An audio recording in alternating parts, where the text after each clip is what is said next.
everybody is dressed, everybody is happy, and everybody having a party.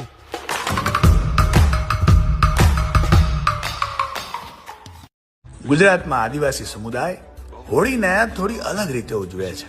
Holi આવતા જ રાજ્યમાં અલગ અલગ જગ્યાએ આદિવાસી મેળાઓ શરૂ થઈ જાય છે અને એમાંનો એક મેળો એટલે ઘેરનો મેળો.